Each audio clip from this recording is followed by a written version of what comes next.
தம்பி அரசியல்வாதியாச்சே, எங்க போயிட போகுதுன்னு விட்டுட்டேன்.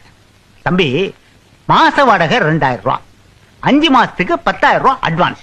இதுதான் என் வழக்கம். வழக்கத்தை நான் மாத்திக்கிறது இல்ல. வழக்கம் இருந்தா அதை மாத்தக்கூடாது. உங்களுக்கு எப்படி சில வழக்கங்கள் இருக்கோ அதே மாதிரி எனக்கு சில வழக்கங்கள் இருக்கு. என்ன தம்பி?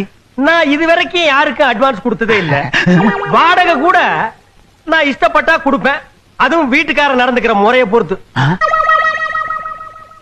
தம்பி, உன் வழக்கம் சரிதான் தம்பி. அதுக்காக அட்வான்ஸ் கூட கொடுக்கலன்னா எப்படி? அட, திரும்ப திரும்ப அதையே பேசிட்டு உனக்கு ஒரு வழக்கு இருக்குன்னா எனக்கு ஒரு வழக்கு இருக்குன்னு சொல்றல, புரிஞ்சுக்க மாட்டேங்கிறியா? உன் கூட பேசிட்டு போலீஸ் ஸ்டேஷன் போன் பண்றதை விட்டுட்டேன். ஹலோ, போலீஸ் ஸ்டேஷனா? I am Anjasingam speaking. என்னது, ஒத்து வர மாட்டேங்கிறானா? என்ன பணம் கேக்குறானா? பணம் கேட்டா கைய கால எடுத்துருங்கப்பா. இதுக்கு போய் நான் வந்துகிட்டு ஒரு 2-3 கொலைன்னா ஒரு அரசியல்வாதி தலையிடல நியாயம் இருக்கு. கை காலுக்கெல்லாம் நான் எதுக்குப்பா? போன வைடக்கல. பெரியவரே, நீ என்னமோ கேட்டிய? நான் ஒண்ணு கேட்கலையா? அட்வான்ஸ் தம்பி, பணம் உங்ககிட்ட இருந்தா பேங்க்ல இருந்த மாதிரி சொல்லுவாங்க. வரேன்.